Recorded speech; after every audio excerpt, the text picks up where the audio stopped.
A typewritten note lies next to a dead man.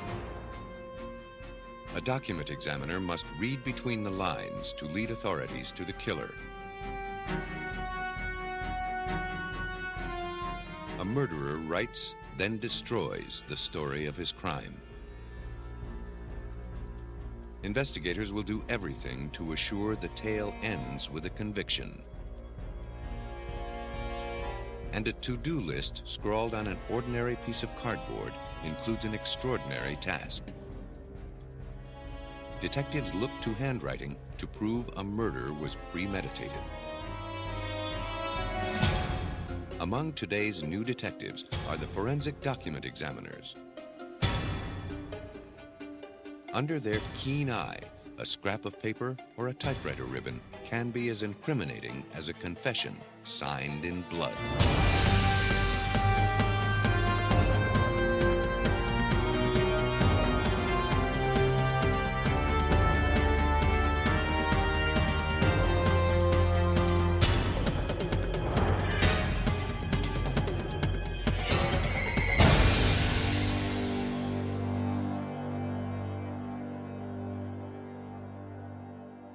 Hello, cruel world. My name is Dr. Shaham Das. I'm a consultant forensic psychiatrist and a speaker at CrimeCon this year, 10th of 11th of June in London. It's going to be awesome. You have to get there. Law enforcement professionals, symposiums, workshops, everything to do with true crime. Go cop your tickets at crimecon.co.uk and use the code REALCRIME for a 10% discount. See you there.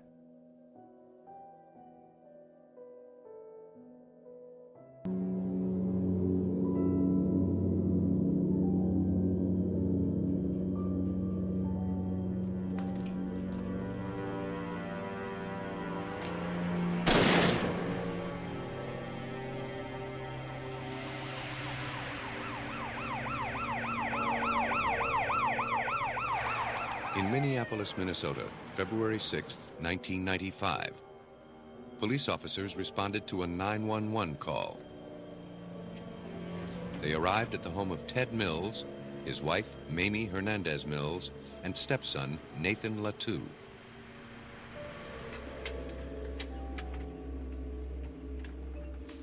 Mamie and Nathan had come home from a dental appointment to find Ted Mills dead and the house ransacked.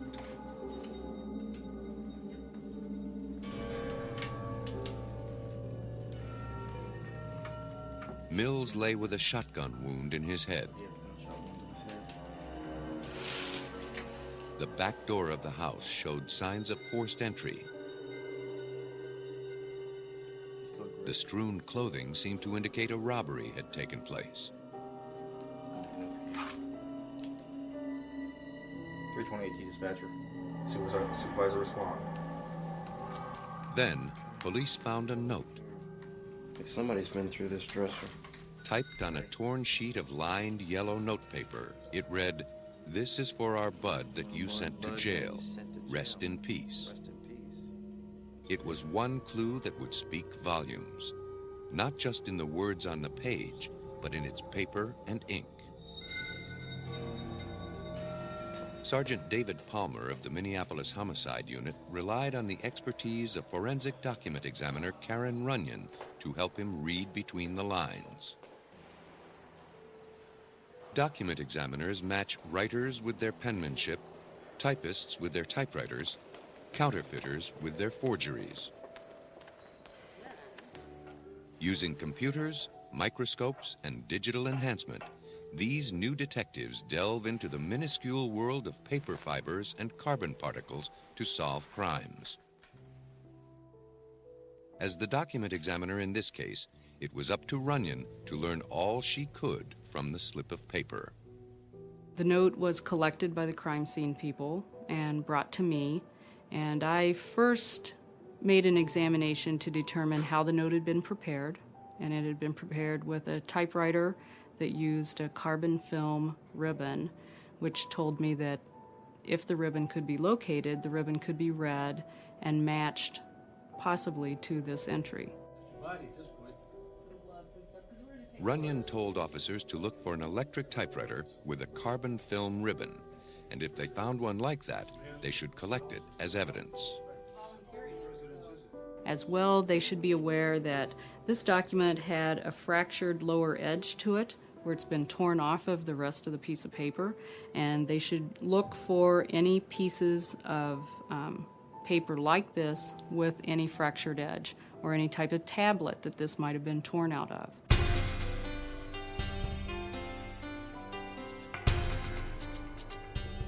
While Runyon focused on the note, the police questioned the victim's wife and stepson. According to Mamie and Nathan, they were at a dental appointment when the murder occurred. They'd phoned home from the dentist's office, but no one answered. Ted should have been home, but they assumed he was sound asleep, since he worked nights and slept days.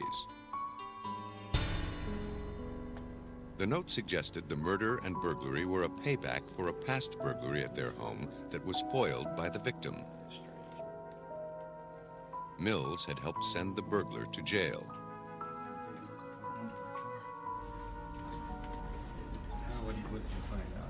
Sergeant Palmer initially believed the story, but the seeds of doubt were already sprouting. Well, there was some truth to this, and we couldn't discount this. But at the same time, our experience tells us that generally burglars are not going to return or have somebody return and kill somebody because of an identification that they have made. During questioning, which police videotaped, Nathan Latoux told police he saw a handgun next to Mills' body, but police couldn't find it. They were skeptical. Certain details didn't match Latoux's story. They have 2 dogs in the house that bark whenever strangers come, and yet Ted Mills is sleeping upstairs and never woke up. To Palmer, that suggested the culprit wasn't a stranger. But Mamie and Nathan's alibis had support. A caller ID unit at the house registered their call from the dentist's office around the time of the murder. Another detail nagged at Palmer. The place seemed ransacked in too orderly a manner, not the way a burglar would generally tear up a room. We were suspicious about this because our experience as investigators, most burglars are not this neat, as we found contents pulled out so they could be put readily and easily back into the drawers that they were dumped. And Latoux's 911 call to police raised further suspicion. Yes, my father's been shot. What happened? We just got home. I was at the VA hospital with my mom. They broke in the back door, trashed upstairs, they shot him. He just had too much knowledge that he was able to tell us immediately. Most people, when you talk to them they're in a hysterical state like this, they can't hardly tell you what time of the day it is. All they're doing is screaming and crying and get somebody out there help us. But this was a different thing. We had an uneasy feeling about this. Something about the case didn't ring true. The pieces just didn't fit. The strongest indication that all was not as it seemed was a fingerprint on a broken window at the point of entry. It belonged to Nathan Latoux.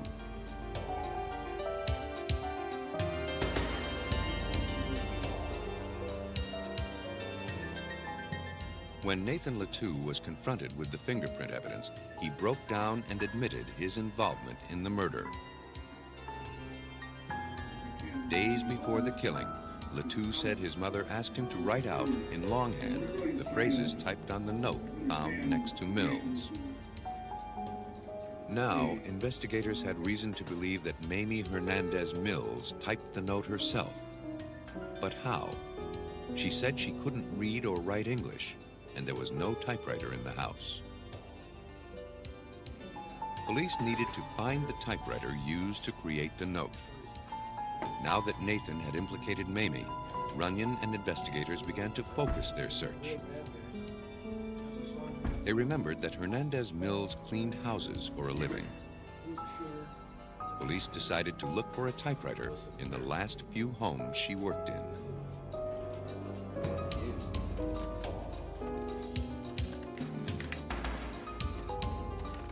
In one of them, police found an electric typewriter with a carbon film ribbon.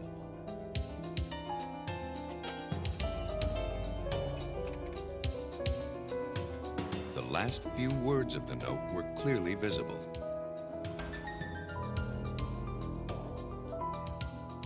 They also found several yellow notepads with paper similar to the note.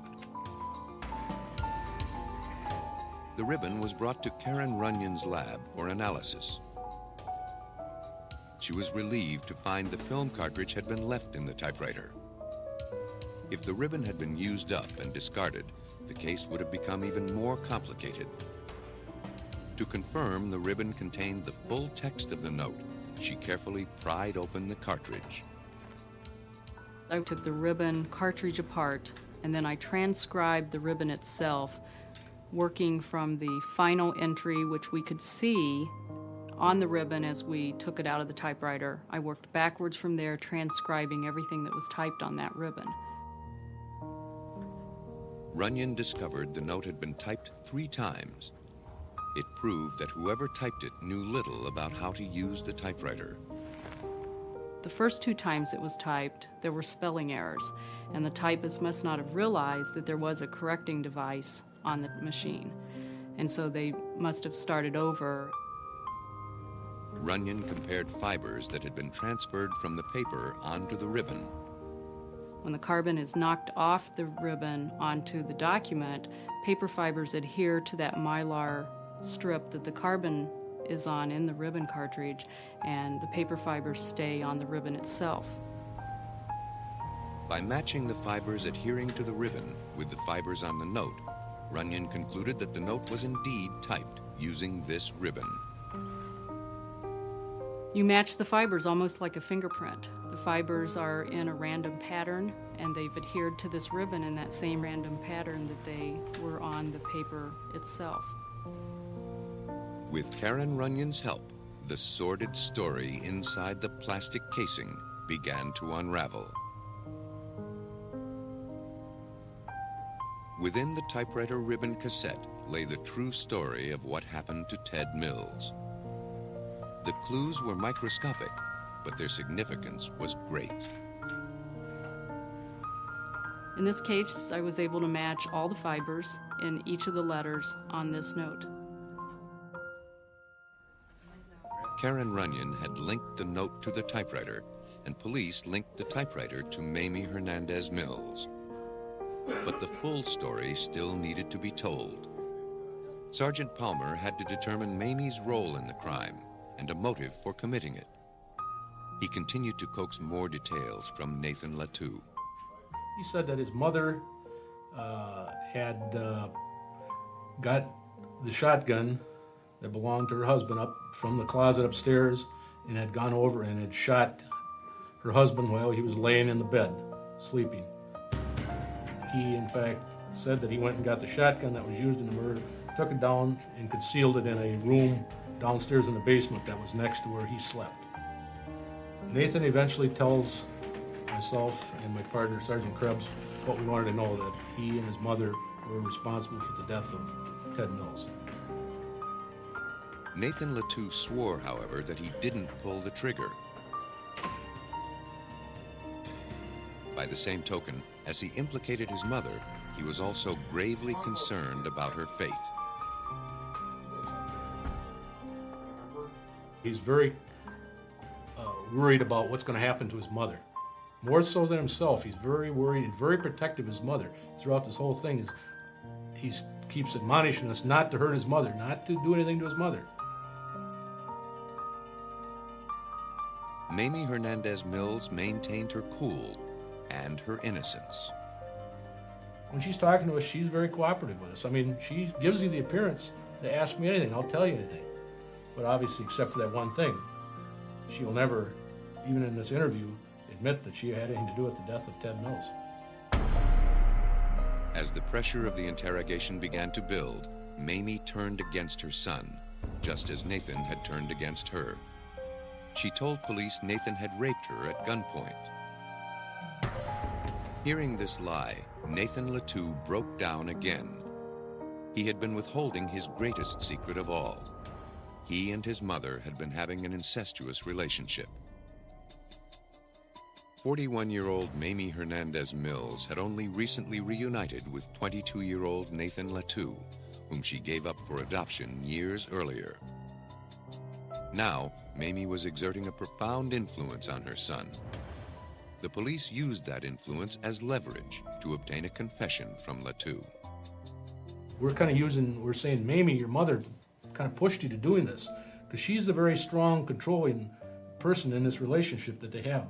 Mother is controlling son. Finally, Latou agreed to testify against his mother in return for a reduced charge of second-degree murder. At about the same time, investigators discovered that Mills had a life insurance policy through work, and that Mamie had called to claim it shortly after his death. With this motive now exposed, the shuffled events of that bloody February day fell into place. Mamie Hernandez Mills had typed the note on her employer's typewriter, using Nathan's handwritten note as her guide. Each time she made a mistake, she started over, leaving behind a telltale story inside the typewriter cartridge. Each keystroke pulled fibers from the paper, transferring them to the mylar strip on the ribbon. Nathan Latou faked a break-in at their home. He made it look just as a burglar had months before, but he left behind an incriminating fingerprint.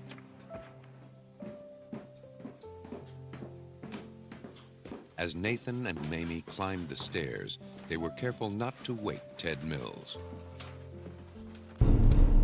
Upon entering the bedroom, they wasted no time.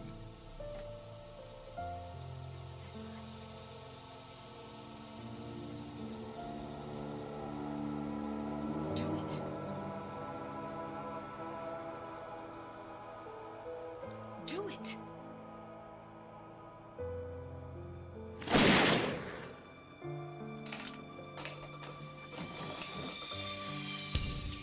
After killing Mills, the two faked the burglary. Mamie left a note meant to steer investigators toward an avenging intruder who never existed. Then, mother and son went to the hospital to keep a dental appointment. Can we use your phone, please? While there, they used a phone to check in at home, knowing their call would be registered by the caller ID unit. This call was the basis for their alibi. When they arrived back home, Nathan placed the 911 call to police. He later told investigators he'd hidden the murder weapon in a pipe and buried it beneath a tree. In court, he testified against his mother in exchange for a reduced sentence.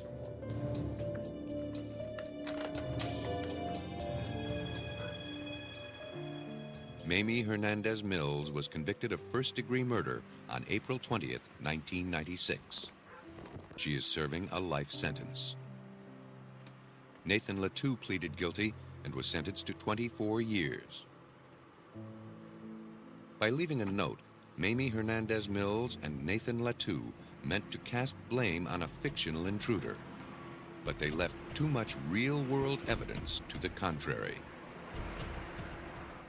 The note was left next to the body, and that the note was part of a scheme to make this look like another type of crime than what it really was. And in that perspective, this was an interesting case, and the fact that we did find the machine with the ribbon. For investigators Palmer and Runyon, a note meant to throw authorities off track led them right to the killer. In Virginia, a murder case was even more ironic. In a scrawled note to himself, a man made his deadly intentions terribly clear. The shooting death of an elderly woman in February 1995 brought police to a home in eastern Virginia. The only thing missing from the scene was $5 taken from the woman's purse. Police knew the crime was committed by 18-year-old Richard Webb, live-in grandson of the victim. According to police, Richard planned to kill his grandparents, steal their money, and take their van. The grandfather escaped when the gun malfunctioned. Unable to find keys to the van, Richard Webb fled on foot and was apprehended a short time later. Webb was guilty, but his guilt was a matter of degree. If police were right and Richard planned the killing with intent to rob, he'd be guilty of first-degree murder. But if he killed on a sudden, violent impulse, he'd probably receive a lesser charge. It was up to the police to determine the killer's intentions. While searching Richard's bedroom, police found an important clue in a torn piece of cardboard. On it was written a to-do list. Among such mundane items as play pool and watch movie was item number 8. It stated simply, kill. After that was get money and leave. The list seemed strong evidence that Webb had planned his crimes. It was turned over to Michael Moore, document examiner at Virginia's Division of Forensic Science in Richmond. In order to prove that Webb wrote the note, he'd need to look for similarities between the handwriting on the note and samples known to have been written by Webb. Handwriting identification is based on the premise that handwriting embodies certain qualities and features which are sufficiently personal to serve as the basis for an identification of the writer. Webb's murderous list, now classified as evidence, was securely sealed and delivered to Michael Moore. Our handwriting is as personal as our fingerprints. As youngsters, most of us were taught to write by imitating a standard system, often referred to as a copybook system. In spite of this standardized technique, we begin to develop our own personal handwriting that stays with us for life. These deviations provide the basis for analysis.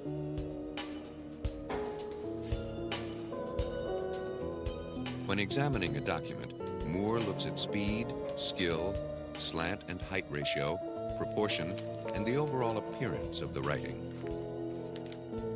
Similarities as well as differences are scrutinized. Consistent combinations of features are what Moore seeks to identify. Does it exhibit good line quality? Are there some unusual stopping and starting places? Does it have patching or retouching? Are there blunt beginning and ending strokes? He set to work, applying a 3-step process to the handwriting examination. He knew from the start this was to be a challenging assignment. In the first phase, he was concerned strictly with the writing surface. Moore noted that something had been torn from the face of the smooth cardboard, exposing rough inner layers. Any handwriting on these layers might be distorted by the rough surface. Portions of this particular piece of cardboard being so rough were difficult to write on, and there was some overwriting. Meaning that the person that did the writing had to actually write over several times in order to get a visible image. Glue adhering to the cardboard interfered with the movement of the pen. Moore had to factor that into his analysis. Some of the unusual or blunt, awkward movements, for example, where the ink or the pen came into contact with the foreign matter, with the adhesive. Is this the habit of the writer to square off this particular portion of this letter, or is this as a result of coming in contact with this amount of glue? The first phase of the examination showed that the rough edges, as well as the glue, may have affected the shape of the letters. In item number 2, the bottom of the W in work is squared off where the pen hit the glue.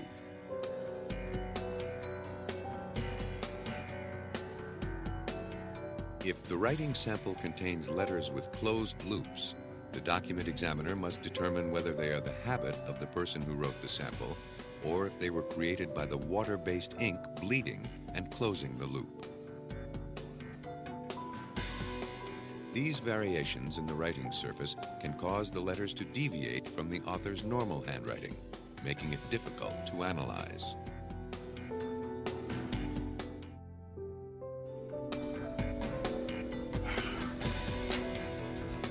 Richard, how you doing?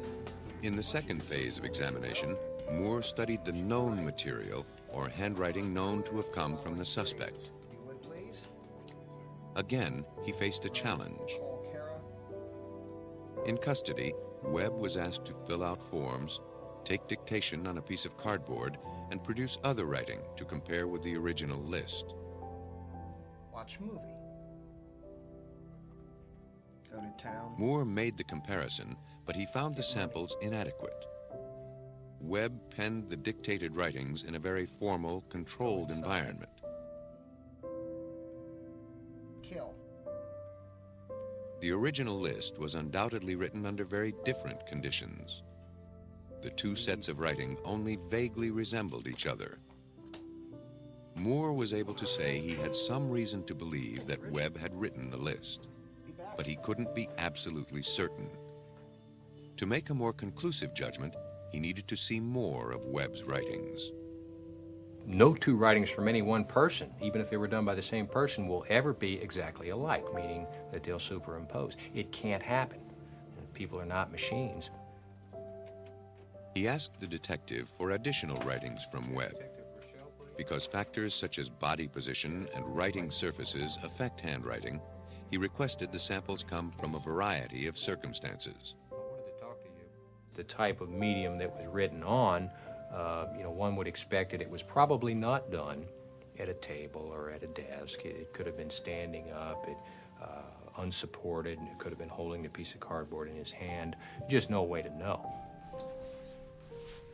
The sheriff's deputies gathered an assortment of Webb's writing, including personal letters, cards, and some of his poetry.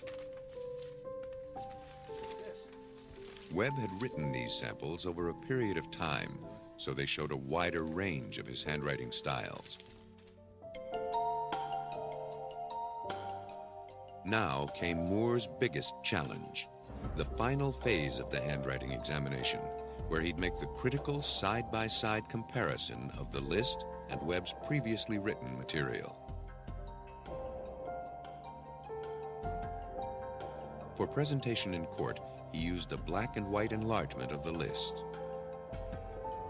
The features and characteristics used to identify handwriting take many forms. Some are conspicuous, some are subtle. On the cardboard list, Moore noted that the relative size of numerals to capital letters was consistent. The number 1 was taller than the capital C in call. The number 2 was also taller than the capital W in work.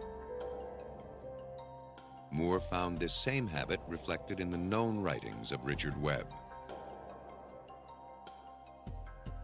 The significance of Webb's natural range of variation raised a problem for Moore. He had to account for Webb's tendency to form the letter R slightly differently each time he wrote it. In item number 1, the letter began well to the left of the spine, then continued on to form a rounded upper portion. In item 9, that capital R still began to the left of the spine, but the top portion was flat.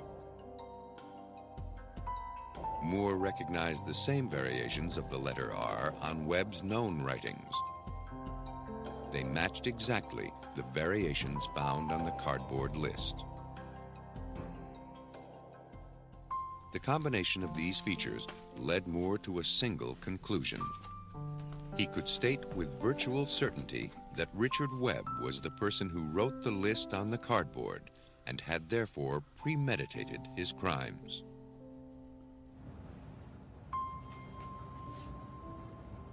Ultimately, it takes a human mind to recognize a human hand.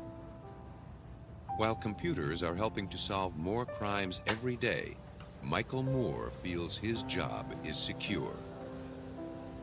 While computers are useful in some areas of forensic document examination, they really just are not applicable to comparative handwriting by the mere fact that they have no way of first of all, gauging the relative individuality of the question signature. Even if 20 variations of a signature were scanned into a computer, it might still fail to identify a 21st signature as coming from that same writer. Computers do not have the ability to judge the range of variation or the circumstances under which the writing was produced. Computers are just not in today's, what's available in today's market, are just not capable of doing what the human can do. When confronted with Moore's findings, Richard Webb pleaded guilty and received a life sentence for capital murder. Ultimately, handwriting analysis matched the killer to his crime. But when comparing handwriting, the analyst must always be certain he's focusing on the right clues. The most crucial writing samples may come from the least likely sources. One handwriting expert's small lapse in judgment fueled the flames of one of the greatest hoaxes in modern history. In April 1983, the world was riveted by the news that Adolf Hitler's diaries had been discovered in Stuttgart. The 60 handwritten volumes, written over 35 years, were found by a German journalist. To determine if the books were truly written in Hitler's hand, the German government enlisted a brigade of specialists, including handwriting analyst Ordway Hilton. Hilton was given 7 samples of Hitler's writing to compare to the diaries. Based on these samples, he declared the diaries authentic. It was an honest mistake that almost destroyed his reputation. Hilton was duped. He correctly determined that the author of the diaries also wrote the samples he used to compare them with.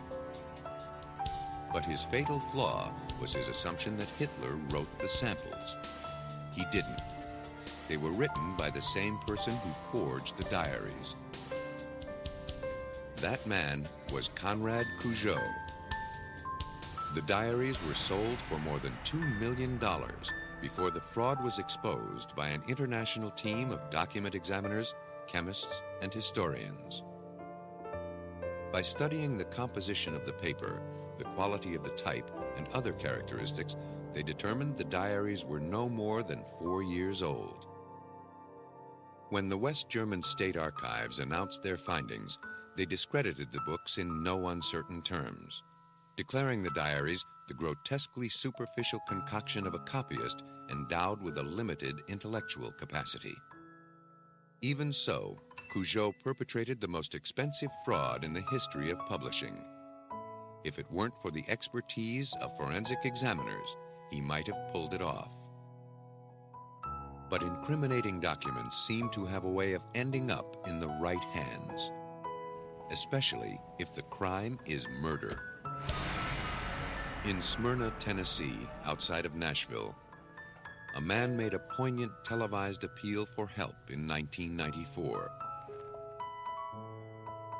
Ricky Bryan, a 39-year-old welder, had a sporadic 5-year relationship with 72-year-old Charlotte Scott. I did date the woman for a little over 6 years. And she's missing, so we gotta find her. Scott had been missing for 2 weeks. I wish she'd come back home, wherever she's at. The family was hopeful she would be found. I have to pray that someone comes forward. Scott's daughter Rosalie reported her missing after finding her gone and her apartment door left open. We just would like to know where she is.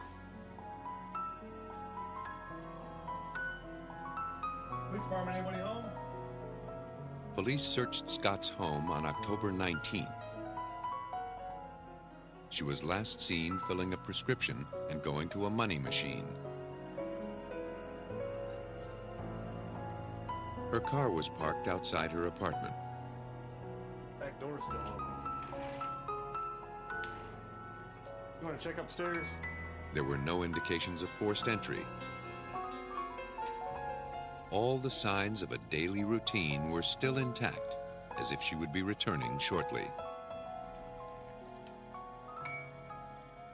With no clues to be found in the house, police turned to Ricky Bryan. They hoped he could provide some information. Nobody is home. At first, it didn't seem Bryan could help them. He said he was out of town when Scott disappeared and claimed they hadn't spoken in 3 months. But Bryan helped police more than he imagined. Detectives E.J. Bernard of the Metro Nashville Police and Clayton Thomas of the Smyrna Police found a hole in Bryan's story. A hole they hoped to climb through to get to the truth.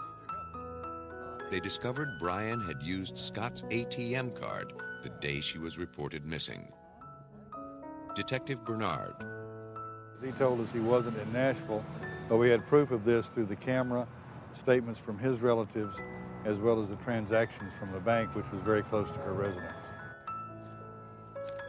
With that proof, Bryan's alibi crumbled.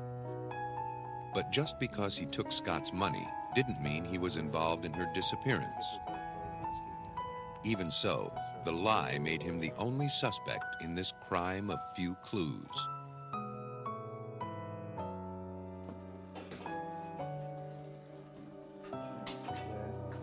After he failed a polygraph test, police obtained a warrant to search his home. They were looking for ATM receipts, weapons, tools that might be used in a kidnapping or a murder, anything that could link Bryan to the crime. They found nothing. They had no physical evidence and no more leads. The investigation ground to a halt. A few frustrating days passed before detectives received a break.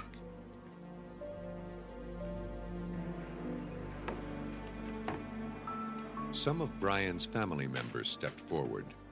They told police he had divulged an outrageous story.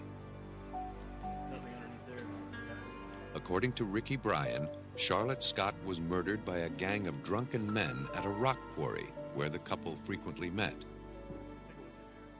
Ricky had left for a few minutes, and when he returned, Charlotte had been killed. He knew the story sounded absurd, and he had no witnesses to prove he wasn't involved. So he decided to bury the body and deny he knew what happened to her. In one respect, police agreed with him. The story was absurd. But why would he concoct such a tale unless he really did bury Charlotte Scott? If the strange tale was his way of deflecting guilt from himself, it had the opposite effect. Police now had reason to suspect Charlotte Scott was murdered and that Ricky Bryan killed her. But they still had not a shred of evidence. When police confronted him about the story, he denied he ever told it. Even so, the story was the only lead they had. They began searching for the buried body. Despite their long hours and the use of cadaver dogs, they turned up nothing. Then, Michael Thompson, Ricky Bryan's nephew, approached Detective Thomas and offered his help. The 19-year-old would soon lead investigators to a spot in the woods and Ricky Bryan to a point of no return.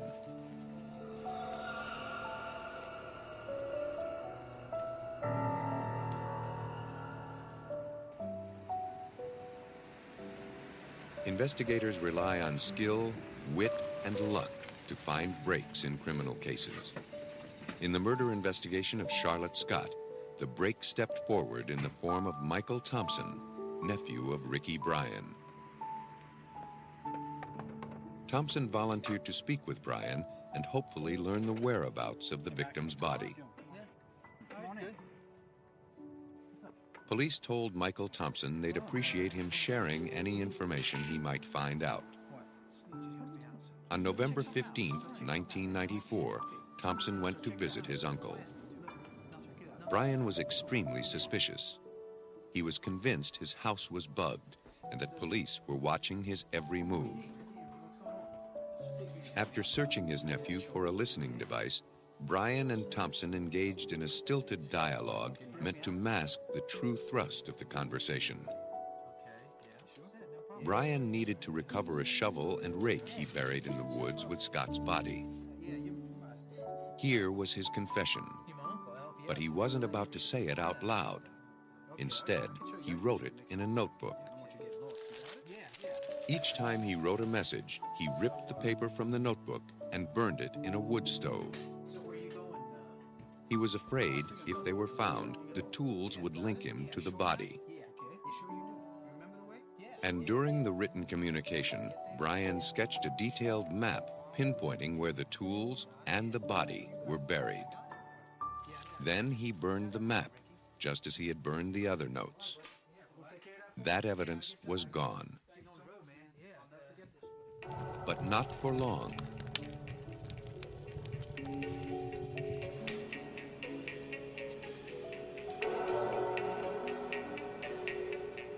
After leaving Bryan's home, Michael Thompson immediately called police. Following the directions he'd memorized from the map drawn by his uncle, he led them to a pit in the woods. There, they found a body. 327 T, Sarge. Definitely her. 327 T, Sarge. There was an odor of decomposed flesh. We then started going through the items. There was a lot of debris. We pulled debris out, and at one point, Detective Thomas found the foot belonged to the victim. 393. The remains were crushed and mutilated almost beyond recognition. With the help of an identification unit, Detectives Thomas and Bernard recovered and identified the body of Charlotte Scott. Nearly a month had passed since she had last been seen. The case had stalled for several weeks as investigators tried in vain to trip up Ricky Bryan, but now they could go forward. Charlotte Scott had been found, and Ricky Bryan's weird story about burying her body had led to her discovery. Police had what they needed to arrest Ricky Bryan, but not enough to convict him. They needed hard evidence that proved Bryan knew where the body was buried. The testimony of his nephew may not have been enough to convince a jury. They needed the notebook in which he drew the map. The map itself was unrecoverable, but if the notebook could be found, perhaps the remaining pages would bear its faint impression, proving Bryan had total knowledge of the slaying. Once again, Bryan's family helped police by bringing Detective Thomas the clue he sought. In December, the brother of Ricky Bryan was cleaning up the house that Ricky Bryan resided in and came across a notebook. The notebook was then immediately brought to me. Upon looking at the notebook, I could see impressions of where something had been written on. The vague impressions defied all efforts to read them. But Thomas was convinced they could be turned into hard evidence if only they could be made legible. For that, he depended on the forensic laboratory of the U.S. Postal Service in Memphis, Tennessee. Examining more than 17,000 documents each year, it's one of the busiest document evaluation centers in the United States.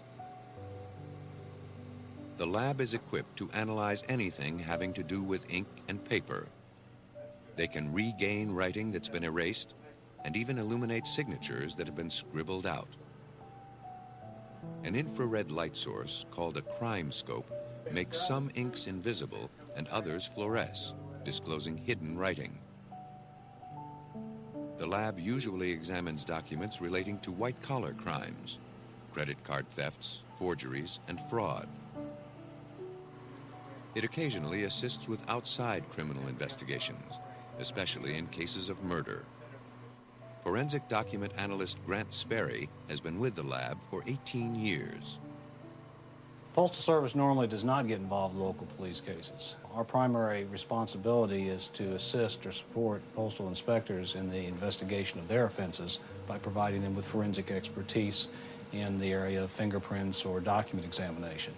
However, in certain cases, such as this one where a heinous crime has been committed, we will offer our assistance. Brett, what I have here is a notebook. In November of 1994, Detective Thomas brought forensic document analyst Grant Sperry the notebook from Ricky Bryan's house. The original map was... If these seemingly blank pages could be coaxed into revealing their secrets, Thomas would have the evidence he needed to convict a killer. We can conduct. He would depend on Sperry and the postal laboratory to decipher the faint impressions of writing left on the page. These telltale furrows are called indented writing. They're embossed on a blank page when the page above is written on. Would the ghostly impressions in the notebook tell the story of Charlotte Scott's murder? Would they be enough to convict Ricky Bryan?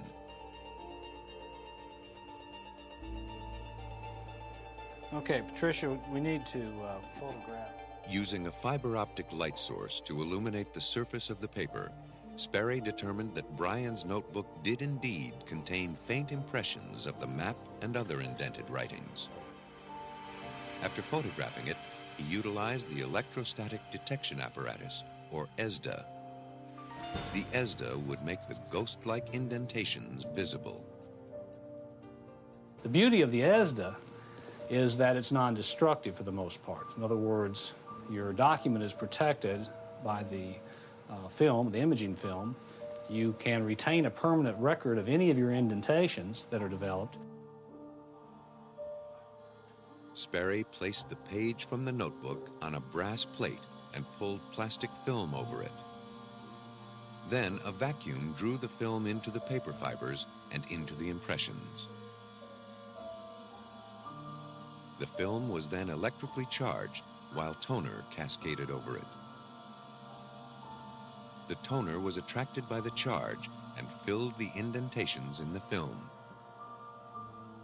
Once the toner settled into place, Sperry secured it with a sheet of adhesive-backed plastic. Next step is to take the clear plastic adhesive, which now has an image on it developed with our ESDA, and cut this image down to size, removing the excess plastic. Before lifting the plastic film, Sperry smoothed it to remove air bubbles. A single document might go through the ESDA process 5 to 10 times to bring out every nuance. See here we have entries that appear to be school inside of a... If necessary, the lift can be scanned into a computer to enhance and separate the image. In this case, the lift of the map was so bold that Sperry could read the indented writings with a magnifying glass. Thomas and Sperry were pleased with the quality of the lift and with the number of writing samples that emerged. ESDA disclosed every detail of the carefully drawn map, leaving no doubt as to where it led. An arrow drawn to this little circled area. Does that mean anything? Yes. This is going to be Industrial Boulevard. The roadway will be the pit. The pit? That the body was located in. It was, okay. Additionally, you have the words shovel and rake alongside that. On his map, Bryan used specific detail to describe where he buried his victim. This was the evidence detectives were looking for. Once he had a clear image of the map, Sperry compared the writing to known samples of Ricky Bryan's writing. Well, in this particular case, not only was it important to have the details of the map, as they ultimately were revealed through this examination, but because we had writing available to examine, obviously since the details of this map are precisely and pinpoint precisely where the body was located, the author of the map one would think would have absolute knowledge of where that body was. So it became important to determine exactly who did, in fact, write it. The writing samples on the map matched known samples of Ricky Bryan's handwriting. Sperry had proved that Ricky Bryan was the author of the map. Once all the evidence was revealed, Detective Bernard pieced together a likely scenario of Bryan's crime. He went to her house late one night, took her from the house, brought her to this isolated area here, killed her, mutilated her, and then buried her in a grave. What led Ricky Bryan to brutally murder the woman he claimed to love?